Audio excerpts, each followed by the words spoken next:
اور یہ فلم اسی تناظر اور بیک گراؤنڈ پہ بنائی گئی. اب آپ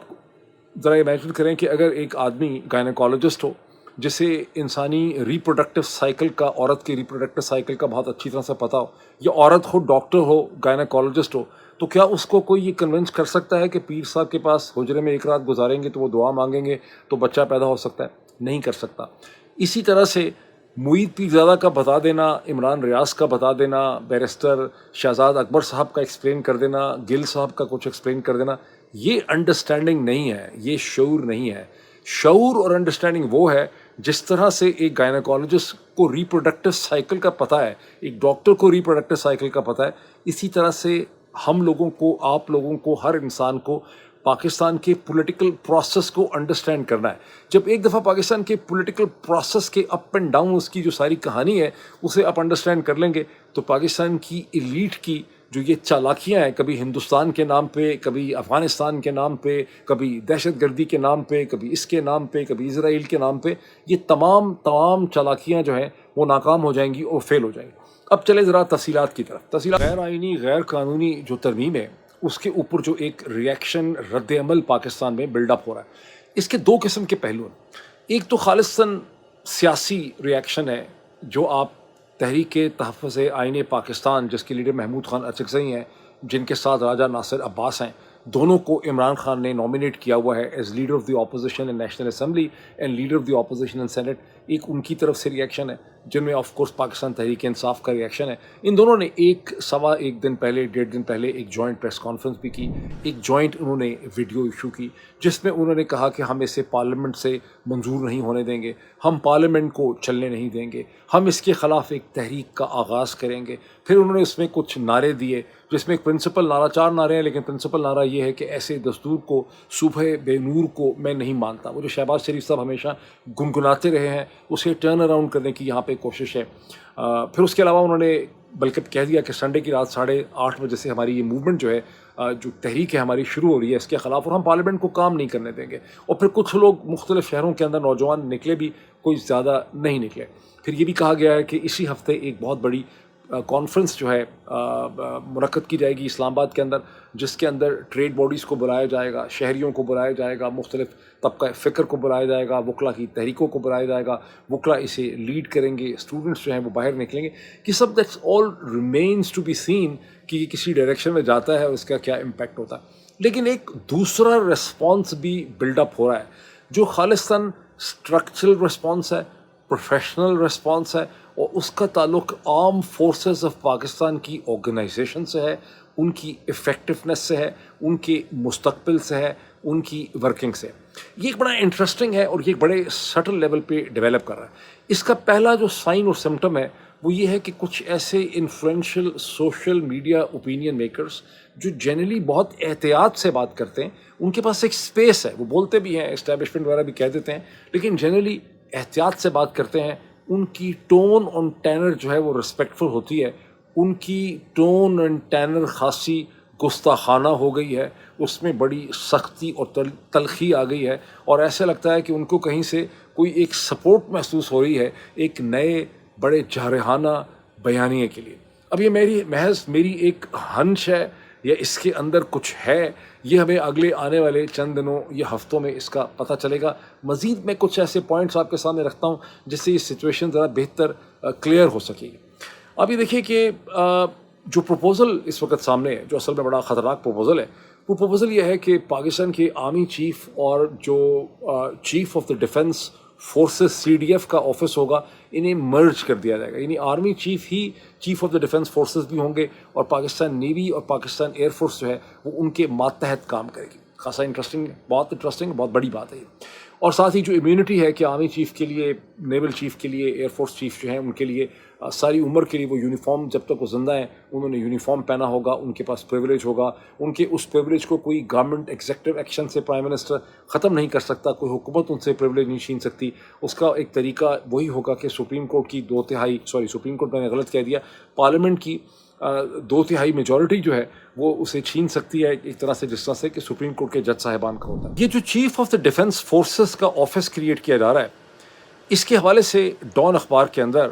باقر سجاد سید صاحب کا ایک بہت ہی انٹیلیجنٹ، ڈیٹیلڈ اور مفصل انالیسس چھپا ہے۔ باقر سجاد سید کون ہے؟ یہ پاکستان کے بہت ہی ایکسپیرینس ریسپیکٹڈ جرنلسٹ ہیں، ہمیشہ سے ہی تھے، لیکن 2023 میں ایک برس واشنگٹن میں ولسن سینٹر میں بھی گزار کے گئے ہیں۔ اس کے بعد ان کی رائٹنگ کے اندر ایک ڈفرینٹ قسم کا نکھار اور میچورٹی بھی آپ دیکھ سکتے ہیں۔ بہرحال باقر سجاد سید صاحب کا یہ جو پیس ہے، اس کے اندر مختلف نقطے اٹھائے گئے ہیں، جس میں انہوں نے بہت سے سورسز سے بات کی ہے، کچھ ان نیمڈ سورسز سے بھی انہوں نے بات کی ہے، کچھ نیمڈ سورسز سے انہوں نے بات کی، اور انہوں نے پورا ایک انالیسس ہمارے سامنے رکھا ہے۔ اس کا پہلا امپورٹنٹ پوائنٹ یہ ہے کہ جس چیز کو ماڈرنائزیشن کہہ کے ڈیفینڈ کیا جا رہا ہے کہ یہ جو chief of the defence forces کا جو آفس ہے، یہ آرم فورسز پاکستان کو ماڈرنائز کر دے گا۔ یہ ماڈرنائزیشن سے زیادہ ایک خوفناک ڈینجرس قسم کی سینٹرلائزیشن ہے، جس کے نتیجے میں آرمی، ایئر فورس اور نیوی کے درمیان میں فرکشن ڈیولپ کرے گی، بیکاز یہ تینوں سروسز اپنے آپ کو ایک دوسرے سے الگ تھلگ اور اٹانومس سمجھتی ہیں اور ایک دوسرے کی ڈومینیشن قبول کرنے کے لیے تیار نہیں۔ اس کا دوسرا پوائنٹ یہ ہے کہ جو آفس کریٹ ہوا تھا 1970s میں chairman joint chief of staff کا، وہ بنیادی طور پہ ایک کوآرڈینیٹنگ آفس تھا۔ ویسے تو اس کی بیسک لاجک و منطق کی تھی کہ اس میں روٹیشنل بیسس میں وہ پوزیشن نیوی کو بھی ملنی تھی، ایئر فورس کو بھی ملنی تھی، آہستہ آہستہ اس کو فوج نے ڈومینیٹ کر لیا، لیکن وہ برداشت اس لیے ہو گیا کہ وہ ایک کوآرڈینیٹنگ آفس تھا، وہ ایک ڈومینیٹنگ آفس نہیں تھا، in like the new office جو کریٹ کیا جا رہا ہے chief of the defence forces کا۔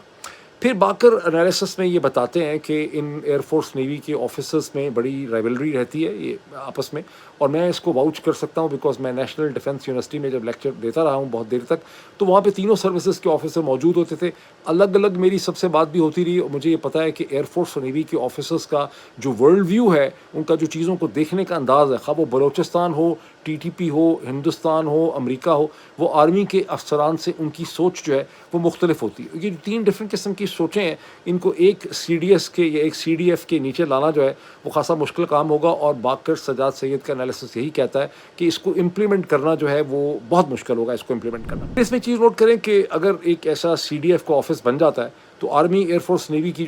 جو نیوی اور ایئر فورس کی ٹرانسفر پوسٹنگز اور پروموشنز ہیں وہ کون کرے گا؟ اس کا فائنل ڈیسیجن کیا جو chief of the defence forces ہے وہ کرے گا۔ پھر اس میں ایک اور پوائنٹ یہ ہے کہ Pakistan air force for instance high tech force ہے، اور اس کی ڈیسیجن میکنگ بڑی ڈیسینٹرلائز ہوتی ہے، بہت ریپڈ ہوتی ہے، بہت تیزی سے ہوتی ہے، ان لائک دی آرمی کی ایک اسٹرکٹ قسم کی ہائرارکی ہے جہاں ڈیسیجن میکنگ جو ہے وہ سلو ہوتی ہے۔ پھر ایک ایگزامپل اور سوال یہ اٹھا ہے کہ chairman joint chief of staff کا اگر آفس آپ ختم کر رہے ہیں 27 نومبر 2025 کو، تو وہ جو ٹیم پوری کی پوری ہے اس کے آفس کے نیچے، اس کا کیا ہوگا؟ وہ ٹیم ختم ہو جائے گی یا وہ ٹیم جو ہے وہ chief of the defence forces کو دے دی جائے گی؟ یہ بھی ایک سوال۔ اس سلسلے میں ایک بہت ہی انٹرسٹنگ اور بڑا اہم قسم کا سوال جو ہے وہ اٹھ کھڑا ہوا ہے۔ وہ سوال یہ ہے کہ جب فروری 2019 کے اندر ہندوستان نے بالا کوٹ میں ایبٹ آباد کے قریب اسٹرائک کی اور پاکستان کی national security council stroke committee کی میٹنگ ہوئی جسے prime minister Imran Khan lead کر رہے تھے، تو اس میٹنگ کے اندر پاکستان کے army chief then army chief general Qamar Javed Bajwa جو ہیں، انہوں نے ہندوستان کے اوپر جوابی کارروائی کرنے کی مخالفت کی، وہ ریسٹرین کرنا چاہتے تھے،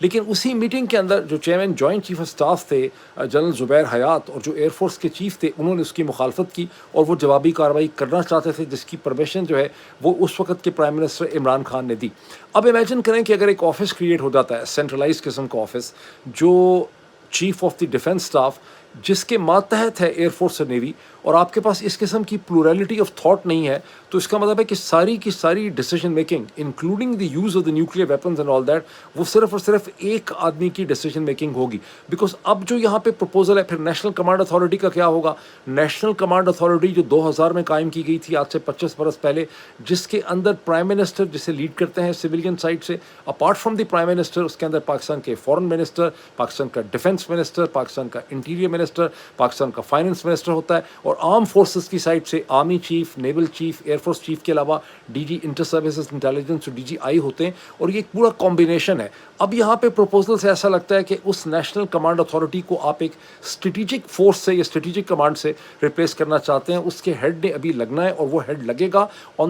بائی دی پرائم منسٹر، اس کو اپوائنٹ کرے گا on the recommendation of the army chief. اس کا مطلب ہے کہ ایک آرمی سینٹرک سینٹرلائزیشن بہت ہی ڈینجرس قسم قسم کی قائم کرنے کی کوشش کی جا رہی ہے۔ مجھے شک یہ ہے کہ اچکزئی صاحب جو کچھ کہہ رہے ہیں کہ تحریک تحفظ آئین پاکستان یا مجلس وحدت المسلمین اور پاکستان تحریک انصاف جو کچھ بھی کریں گے 27ویں آئینی ترمیم کے خلاف، وہ اتنا زیادہ بڑا چیلنج نہیں ہوگا جنرل عاصم منیر کے لیے جتنی یہ ڈبیٹ جو اس ڈان کے آرٹیکل کے اندر ہے، جس کے میں نے پوائنٹس آپ کے سامنے رکھی ہیں، یہ ہوگی۔ بائیں خیبر پختونخوا کی طرف، جہاں کے چیف منسٹر سہیل آفریدی کے خلاف سنڈے کی رات اسلام آباد سے ایک نیا کیس جو ہے وہ بنایا گیا ہے۔ یہ کیس بنایا ہے سائبر کرائم انویسٹیگیشن ایجنسی نے، بنایا ہے انڈر دا پیکا لاز، بنایا یہ گیا ہے کہ وہی اڈیالہ جیل کے باہر کھڑے ہو کے انہوں نے جو سوال و جواب میں یہ کہا تھا کہ مسجد میں کتے باندھتے رہے ہیں، اور اس میں کہا گیا کہ انہوں نے ریاست کے اداروں کو بدنام کرنے کی کوشش کی ہے، مسلیڈ کیا ہے، وغیرہ وغیرہ۔ مقصد اس کا کیا ہے؟ مقصد اس کے دو تین قسم کے ہیں۔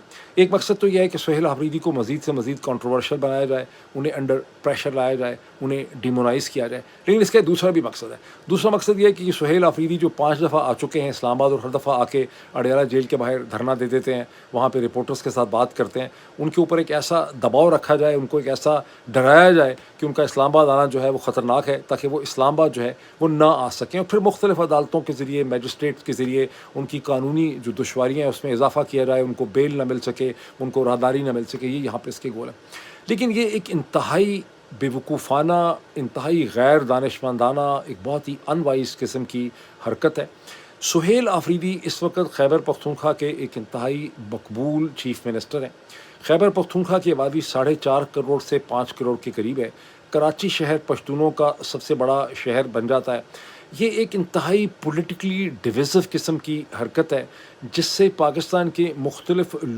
لوگوں کے درمیان، صوبوں کے درمیان اور ایتھنیسٹیز کے درمیان میں دوریاں مزید بڑھیں گی۔ آلریڈی جو یہ ساری کیمپین کی گئی تھی سہیل آفریدی کو ڈیمونائز کرنے کی، گندا کرنے کی، کنٹروورشل بنانے کی، اس نے جی ایچ کیو کے اوپر بہت بری طرح سے بیک فائر کیا ہے۔ جب آپ ٹویٹر کے اوپر یہ دیکھتے ہیں کہ درجنوں لوگوں نے یہ کہنا شروع کر دیا کہ ہمارے پاس بھی ایویڈنس ہے، فلاں مسجد میں اس طرح سے کتے باندھے گئے، اس طرح سے توہین کی گئی، پھر ایسی ویڈیوز آ گئیں جس میں لوگ یہ کہہ رہے تھے کہ کسی کی بیٹی اٹھا لی گئی، اس کا ریپ کیا گیا، اس کے ساتھ زیادتی کی گئی، اس طرح کی بہت سی چیزیں آئیں۔ اس سے یہ جو پوری پروپیگنڈا کیمپین لانچ کی گئی سہیل آفریدی کے خلاف، یہ الٹی جسے کہتے ہیں نا لینے کے دینے پڑ گئے۔ اللہ ہی مطلب ان کو کوئی سمجھ سکھائے۔ چل موونگ فارورڈ، افغانستان کے حوالے سے پاکستان کے فورن آفس نے گزشتہ 24 گھنٹوں میں ایک بڑی اسٹرانگ اسٹیٹمنٹ دی ہے، جس میں انہوں نے ترکی اور قطر کا تو بہت شکریہ ادا کیا کہ انہوں نے ہماری مدد کرنے کی کوشش کی ہے، لیکن افغان حکومت کے بارے میں یہ کہا ہے کہ انہوں نے بالکل بھی کوآپریٹ نہیں کیا۔ 2021 کے بعد سے پاکستان میں ٹی ٹی پی کے حملوں میں، کراس بارڈر حملوں میں بہت زیادہ اضافہ ہو گیا ہے۔ افغان حکومت کسی اور حکومت سے، بیرونی عناصر یا تھرڈ پارٹی سے پیسے لے کے یہ سب کچھ کرا رہی ہے، اس کی ایویڈنس تو خیر کوئی بھی نہیں ہے۔ اچھا، اب اس پہ یہ تو پاکستانی پوائنٹ آف ویو ہے کہ ہم بڑا سخت اس کا جواب دیں گے کہ کچھ ہوگا، لیکن میں دیکھ رہا تھا کہ جو افغانستان کا جو ذرائع ابلاغ ان کا ایک انگریزی کا اخبار ہے تولو نیوز، وہاں 3 قسم کی خبریں میں نے اس حوالے سے دیکھی، وہ بڑی انٹرسٹنگ ہیں۔ پہلی ایک خبر جس کی ہیڈ لائن میں آپ کو دکھانا چاہتا ہوں، وہ ہے ان کے فورن منسٹر امیر خان متقی جو ہیں، وہ ان کی بھی کوئی فورن سروسز اکیڈمی ہے، جہاں پہ جو نئے ڈپلومیٹس جب گریجویٹ ہو رہے تھے تو وہ وہاں پہ گئے، اور وہاں سوال و جواب میں انہوں نے یہ کہا کہ پاکستان نے ہم سے جو مطالبات کیے ہیں استنبول میں، وہ ان ریزنیبل بھی ہیں اور بڑے امپریکٹیکل ہیں، ہم انہیں امپلیمنٹ ہی نہیں کر سکتے۔ انہوں نے کہا کہ پاکستان ہم سے یہ مطالبہ کرتا ہے کہ پاکستان میں کسی بھی قسم کا حملہ نہیں ہونا چاہیے، ہمارے یہ پاس ممکن ہی نہیں ہے کہ ہم اس کی کوئی گارنٹی جو ہے وہ پاکستان کو دے سکیں۔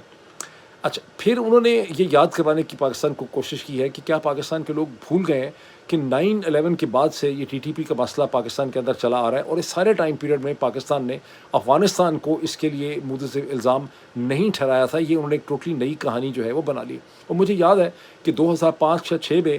سلیم شہزاد مرحوم جو ہیں، انہوں نے پہلی دفعہ ایک سٹوری ٹائمز آن لائن میں، ایشیا کا ایک پیپر ہوتا تھا آن لائن، اس میں پہلی دفعہ انہوں نے سٹوری لکھی تھی کہ کس طرح سے خیبر پختونخوا ارسوائل فاٹا کے اندر یہ ٹی ٹی پی بھی ایک چیز جو ہے وہ نمودار ہوئی ہے۔ اس کے بعد سے کبھی، بلکہ نیریٹو پاکستان میں یہ تھا کہ یہ CIA امریکی جو ہے یہ کر رہے ہیں، یہ ہندوستانی کر رہے ہیں، کبھی افغان طالبان کا اس میں نام نہیں لیا گیا تھا۔ یہ بات ہے۔ ایک اور سٹوری جو ہے تولو میں یہ کہتی ہے کہ افغانستان پاکستان کے درمیان ایک جوائنٹ اسے کہتے ہیں چیمبرز ہے کامرس،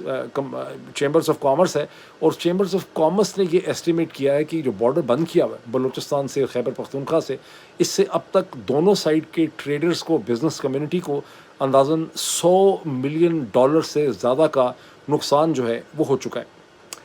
اچھا، ایک اور بڑا انٹرسٹنگ انالیسس افغانستان میں چھپا ہے، وہ بہت ہی انٹرسٹنگ ہے۔ وہ انالیسس کا ہیڈ لائن یہ ہے کہ افغانستان بدقسمتی سے is now in the shadow of the Pakistan armies empowerment plans, کہ پاکستان آرمی اپنے آپ کو امپاورمنٹ کرنے کی جو پالیٹکس کر رہی ہے اس میں افغانستان پھنس گیا۔ اصل میں یہ مس لیڈنگ ہیڈ لائن ہے، پاکستان آرمی کیا امپاورمنٹ کر رہی ہے، یہ بیسکلی جنرل عاصم منیر اپنے آپ کو امپاورمنٹ کرنے کی کوشش کریں۔ چلیں ترکی اور اسرائیل کی طرف، جہاں ایسا لگتا ہے کہ ترکی کے پریزیڈنٹ رجب طیب ایردوغان اپنے کارڈز کو بہت ہی سمارٹلی اور بہت ایگریسولی پلے کر رہے ہیں وزا وز اسرائیل۔ ترکی چاہتا ہے کہ اسے امن کے لیے غزہ میں اور اسے ریکنسٹرکشن میں ایک رول ملے، جس سے اس کے قد میں بہت زیادہ اضافہ ہوگا، اس کی امپورٹنس اس خطے میں بہت زیادہ بڑھ جائے گی۔ اسرائیلی بالکل نہیں چاہتے کہ ترک وہاں پہ آئیں، وہ ہر تیسرے دن اس کے حوالے سے ایک اسٹیٹمنٹ دیتے ہیں، اور گزشتہ 24 گھنٹوں میں ایک بار پھر اسرائیل کے ڈیفنس منسٹر جو اسرائیل کیٹس ہیں، انہوں نے ایک اسٹیٹمنٹ دی ہے، انہوں نے کہا کہ ترکی کا کوئی رول نہیں ہو سکتا۔ باقاعدہ ایک امیج اور ایک کارٹون ایشو کیا گیا ہے جس میں رجب طیب ایردوغان جو ہیں وہ ایک دوربین کے ذریعے جس کے اوپر اسرائیل کے جھنڈے لگے ہوئے ہیں وہ غزہ کو دیکھ رہے ہیں۔ میسج یہ ہے کہ صرف آپ بائنوکولرز کے ذریعے پیلسٹین کو، غزہ کو دیکھ سکتے ہیں، آپ کا یہاں پہ کوئی رول نہیں ہوگا۔ لیکن اسرائیلی اسٹیبلشمنٹ کو پریشانی یہ ہے کہ ان کے حلیف امریکی اس حوالے سے خاموش ہیں، ان کی پوزیشن سمجھ نہیں آ رہی، وہ اسرائیل کی پوزیشن کی تائید بھی نہیں کر رہے۔ جب امریکہ کے vice president J D Vance چند دن پہلے اسرائیل میں تھے تو انہوں نے کہا کہ ترکی کا رول ہونا چاہیے، پیس کے پروسیس کے اندر ترکی نے بہت مدد کی ہے، تاہم اسرائیل کو ہم مجبور نہیں کر سکتے کہ کسی کی فورسز کو وہاں پہ وہ ایڈمٹ کرے۔ لیکن اس کے چند دن کے بعد American ambassador to Turkey Tom Barrack نے مناوا سیکیورٹی ڈائلاگ میں جو بحرین میں ہو رہا تھا وہاں کیٹیگوریکلی یہ کہا کہ ترکی کی پارٹیسپیشن مسٹ ہے، بیکاز ترکی نے اس امن کے حاصل کرنے میں بہت امپورٹنٹ رول پلے کیا ہے، اور مختلف امریکن سورسز یہ سمجھتے ہیں کہ چونکہ ترکی کو حماس کا اور پیلسٹینینز کا اعتماد حاصل ہے، ترکی کی پریزنس سے فائدہ ہوگا۔ اب اسرائیلی اس حوالے سے بڑے پریشان ہیں کہ ترکی کیا کھیل کھیل رہا ہے، بیکاز گزشتہ 24 گھنٹوں میں ترکی کی حکومت نے، رجب طیب ایردوغان کی حکومت نے، جس نے اسرائیل کے ساتھ ٹریڈ تو پہلے بند کیا تھا، ایئر سپیس بند کر دی ہے، اس کے بعد انہوں نے آفیشلز جو ہیں اسرائیلی، ان کے خلاف انہوں نے جینوسائیڈ کا، وار کرائمز کے اریسٹ وارنٹ ایشو کر دیے ہیں، اور ان میں سے ایک آفیشل کا نام ہے بنیامن نیتن یاہو۔ اب آپ اندازہ لگا سکتے ہیں کہ اسرائیلی اس حوالے سے اتنے پریشان و غصے میں کیوں ہیں، بیکاز اسرائیلی کو یہ لگ رہا ہے، کیونکہ براک جو ٹام براک تھے انہوں نے کہا تھا کہ امریکہ اسرائیل اور ترکی کے درمیان میں ایک ڈیل کروا دے گا۔ اسرائیلیز کو پریشانی یہ ہے کہ ترکی برنکسمن شپ کر رہے ہیں، ان کو رول چاہیے، وہ ایک طرف سے سخت سٹینڈ لے رہے ہیں، دوسری طرف سے وہ امریکہ پہ دباؤ ڈال رہے ہیں، اور ان دی اینڈ ان کی پوری کوشش ہے کہ وہ اسرائیل کی مرضی کے خلاف ایسے حالات پیدا کر دیں کہ انہیں غزہ کے اندر ریکنسٹرکشن کا اور سیکیورٹی کا کام جو ہے وہ انہیں مل جائے۔ اب یہ کیا ہوگا یہ اگلے آنے والے چند دنوں میں پتہ چلے گا۔ مین وائل یہ نوٹ کریں کہ اب جو دن امریکہ میں شروع ہو رہا ہے اس میں سیریا کے شام کے نئے صدر احمد الشرا کی امریکہ کے صدر ڈونلڈ ٹرمپ کے ساتھ وائٹ ہاؤس میں ملاقات ہو رہی۔ یاد رہے کہ گزشتہ ہفتے، میرا خیال ہے فرائیڈے یا تھرسڈے کے دن، سیکیورٹی کونسل نے تمام جو ان کے اوپر ٹیررسٹ ہونے کی سینکشنز تھیں وہ ہٹا دی تھیں۔ یہ اور بات ہے کہ اس وقت سوشل میڈیا کے اوپر، ٹویٹر کے اوپر ایک ویڈیو آپ دیکھ سکتے ہیں جس میں ایک فارمر امریکن ایمبیسڈر ایک کانفرنس میں لوگوں کو یہ بتا رہے ہیں کہ کیسے انہوں نے اور برٹش انٹیلیجنس MI6 نے احمد الشرا کو ایک دہشت گرد سے ایک اسٹیٹسمین میں بدلا۔ آپ نے 20ویں صدی کے شروع میں ایک کیریکٹر لارنس آف عربیہ کا نام سنا ہوگا۔ جب لارنس آف عربیہ عربوں کے ساتھ مل کے کام کر رہے تھے تو بہت کم عرب لیڈر ایسے تھے مشرق وسطیٰ میں جن کو یہ پتہ تھا کہ کرنل لارنس جو ہیں وہ برٹش انٹیلیجنس کا ایجپٹ کے اندر جو عرب بیورو تھا اس میں وہ کام کرتے تھے، جس کا مقصد یہ تھا کہ سلطنت عثمانیہ کو آپ نے توڑنا ہے، اس کو مشرق وسطیٰ میں اس کے ٹکڑے ٹکڑے کر رہے ہیں۔ پر یہی میں بات ختم کر دیتا ہوں، باقی مزید کچھ کہنے کی مجھے ضرورت نہیں۔